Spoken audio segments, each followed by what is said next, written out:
Hi everyone, my name is Janique and today I'll be doing a chapter reading from Jordan's Shadow, written by T.R. Cupak, presented by Itsy Bitsy Book Bits. Prologue. Leslie. I was born privileged. My father, Merrick Fillmore, was a ruthless venture capitalist that preyed on young, naive college graduates who harvested brilliant business ideas. He would proposition money-hungry men and women with the funding they needed to make their dreams a reality. Little did they know they were selling their souls to the devil himself. All of my father's business transactions were legitimate on each contract these poor suckers signed. It wasn't his fault they signed without reading the fine print. Nothing he did was illegal, just evil. Vivian, the woman I referred to as mother, was my father's eye candy. She was only an accessory to his custom-tailored suits and tuxedos. She had the classic beauty, elegance, and most importantly, the aristocratic upbringing a man like Merrick would marry for status, not love. Her only job was to be at my dad's beck and call.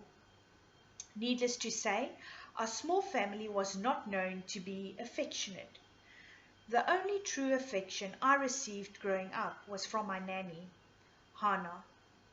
It didn't take a genius to figure out I was Hannah's daughter. The older I got, the more I began to resemble her, while showing zero signs of Vivian's pristine bloodline. When you're told a woman with silk-like raven hair and skin like a porcelain doll is your mother, it's a bit disconcerting to look into the mirror to see my father's olive complexion while my thick sandy blonde hair, deep blue eyes, facial features and athletic frame mimic all that is Hannah. I eventually found out the truth about Merrick, Vivian and Hannah. My dad had had an affair with Hannah while she was his personal assistant, resulting in a pregnancy. In an effort to keep her and his child close, my parents concocted a story that Vivian couldn't bear children, so Hannah was propositioned to be their surrogate. Whoever bought that bullshit lie needed to get their heads examined. This day and age, it is a standard way of life to cheat on your spouse. At least that's how I saw it. Shortly after my 15th birthday, Merrick had a heart attack that took him from us unexpectedly. I was grateful that Hannah was there for me after my father's passing. She was the comforting support system I needed. Sadly, I lost Hannah to breast cancer not too long after my dad. Loneliness and depression began to take hold of me. All I had left was Vivian, the woman who barely acknowledged my existence, and for a lack of a better word, friends who were too wrapped up in their own lives to give two fucks about me. It was after Hannah died that Vivian had my therapist put me on prescription medication for anxiety and depression. I guess you could say that's where my drug addiction began. As if things weren't already bad, my mother didn't know how to be single, even though she had enough money to live 3 wealthy lifetimes. She was used to being someone's property. That's when the revolving door of suitors began. The men that frequented the house were only after one thing: my father's money. That is until Armand Montgomery walked into our lives. Armand promised Vivian the world and she accepted it. He was a handsome real estate investor that was born into money. That made him the first suitor who didn't need my dad's money. Armand was doting, caring and loving. He made us a family, at least for a little while. It It was a warm, late summer evening before my senior year of high school. Max, my boyfriend, for just over a year, and I were driving up the tree-lined gravel driveway to my colonial-style home. We had spent a perfect day at the beach with a group of our friends. I knew what he was going to ask the second his Range Rover stopped in front of my house. Just like any other day, the question is asked, "Babe, do you want me to come in with you?" I did my best not to roll my eyes at what the true meaning behind that question was. "It's late, Max, and I'm tired." I quickly added a yawn to the end of my sentence for good measure. He glanced over at the three unfamiliar vehicles parked near the six-car garage that replicated the style of the home it sat next to. Vivian had gone out of town, which meant Armand had brought his business meeting home. This wasn't an uncommon ritual, even when my mother was home. Max's attention quickly returned back to me, his molten chocolate eyes giving away his horny teenage intentions, with a shimmer of hope that I would change my mind. "Seriously, babe, I'm tired, and I'm going straight up to bed, to sleep," I repeated with emphasis on the last two words. After swinging the vehicle door open, I leaned over the center console to kiss his pouty lips goodbye and then quickly jumped out of the SUV. I snagged my bag off of the floor, asking Max to text me when he got home before closing the door in effort to avoid verbal begging. I swear, his begging was the only unattractive thing about him. If you could stop that one little annoyance, he would be absolutely perfect. Feeling bad for not inviting Max in, I turned to blow my obviously sulking boyfriend a kiss before going inside. The weak smile I received in return for my caring gesture evoked the eye roll I held back earlier. "Boys," I muttered under my breath before entering the house. It didn't take long before the sound of male voices filled the silence. Their deep voices rang out from the library that was off to the right of the front entrance. Cigar smoke made its way from the open doors, encasing me with a spicy scent. From what I could make out, the gentlemen were talking animatedly about sports, which could only mean one thing.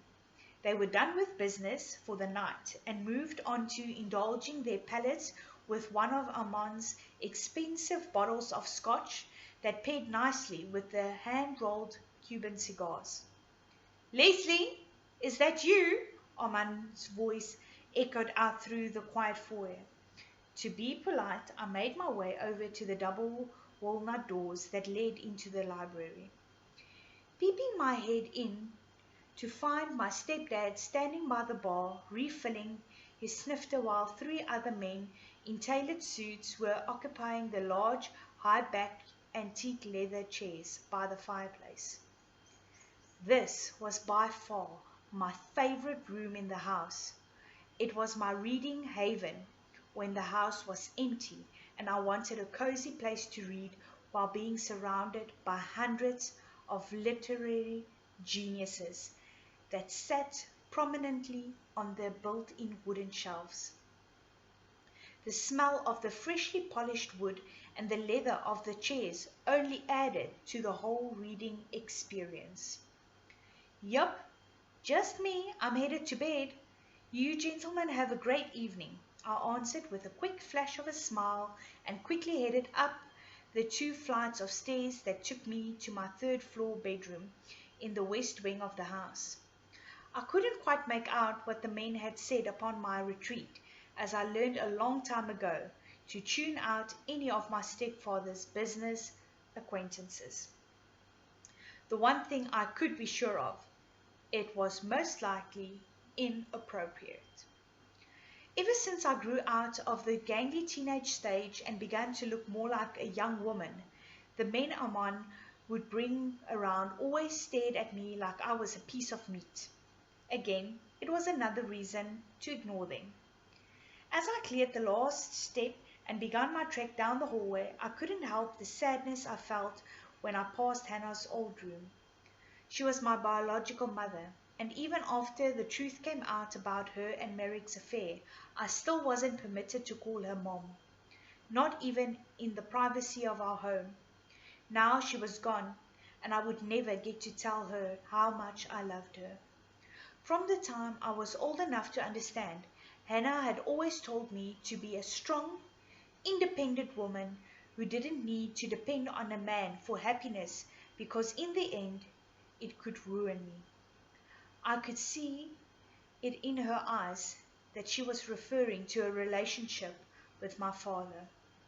My heart broke a little more with that memory. After my quick shower, I finished my evening ritual off brushing my teeth and changing into my boy shorts and tank top in preparation for bed. Before climbing into bed, I took one of my antidepressants. The medication seemed to help the lingering sadness when I would have memories of Hannah or my dad. Just as I snuggled comfortably into my plush king-size four-poster bed, my phone chimed, lighting up with a picture of Max and I at the beach earlier in the summer. He had on a baseball cap that shaded his eyes from the bright sun, but his impeccable smile was beaming as his chin rested upon my shoulder for what was probably our millionth selfie. Max: home, babe, I wish I was in your bed. Me: glad you're home. I'll see you tomorrow. Max: night, love you. Me: sweet dreams, love you. I don't know how long I had been asleep, but I was awakened suddenly by four sets of hands, gripping at each of my limbs. I had always been a light sleeper, so I was more surprised that I had no warning when they entered my room. The stench of cigar and liquor alone should have been enough to warn me. "What are you doing?" I screamed while trying to wriggle out of their clutches. "Don't fight this, LJ. It will only hurt more if you do," Armand's slurred voice whispered by my ear. Dread surfaced when I found it nearly impossible to speak. "What does that mean?" I finally croaked out, still fighting to break free from the hands that held me in place. I couldn't make out any faces in the dark room, but each voice I heard in the shadows was distinctly different. One had a southern drawl, maybe Texas or Louisiana. Another voice whispered, and I picked up on the East Coast, New York or Jersey slang. The last stranger had a foreign accent, maybe Australian, but it was hard to tell with the thundering sound of my heart pounding. At least I thought it was my heart. Terrified, my fear kicked into another gear. I continued to thrash around in effort to break free. But sadly, I was no match for these strong men. I exerted myself with my failed attempts to break free. I began to feel what I could only assume were each man's neckties being secured around both of my ankles and wrists, then tied to the bedposts. The tears had begun to stream down my heated cheeks. All I could think about is how I should have let Max stay the night. Never in my life did I think I would be raped, let alone raped in my own home, in my own bed, by grown men, and one being my stepfather. "She's a sweet little thing, ain't she, Armand?" the man with the southern accent remarked, as I felt what I could only assume was his hand running down the length of my arm, stopping to grope my left breast.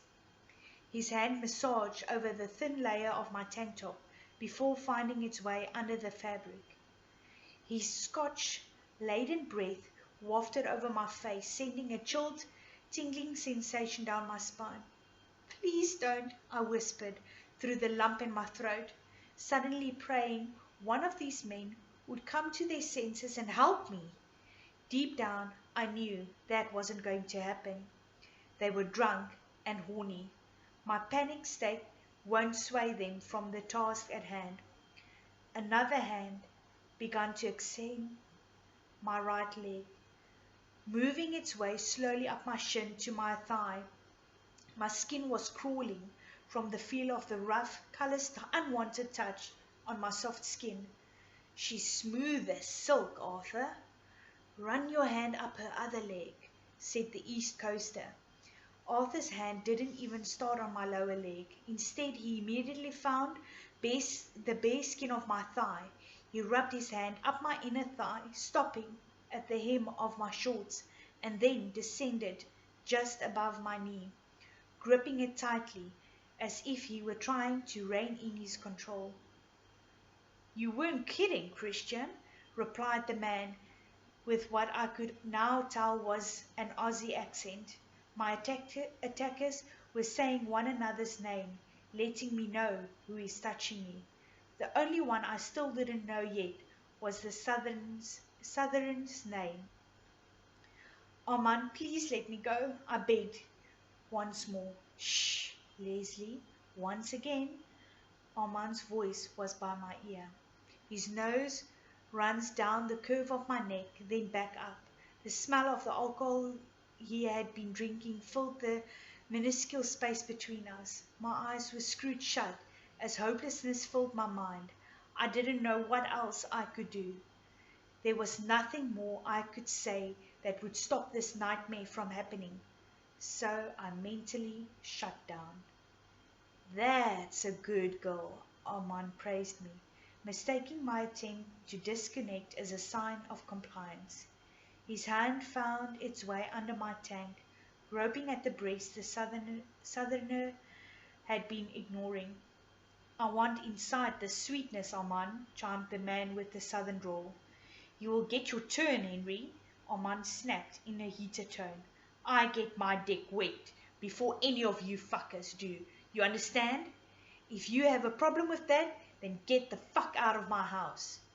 My body shook from the uncontrollable crying, and before I could catch my breath, 4 sets of hands ripped away the only barrier I had, shredding the fabric like it were a simple piece of paper. Fuck me, she's perfection, Christian grumbled through his blatant aroused state. I could feel his erection through his slacks rubbing against my thigh. It took everything I had to keep my eyes shut, which heightened my sense of sound. I heard the leather of a belt being unbuckled and the sounds of a zipper being dragged down, immediately followed by the swish of pants dropping to the floor. The dip of the bed between my legs made me well aware that Armand was positioning himself to take me.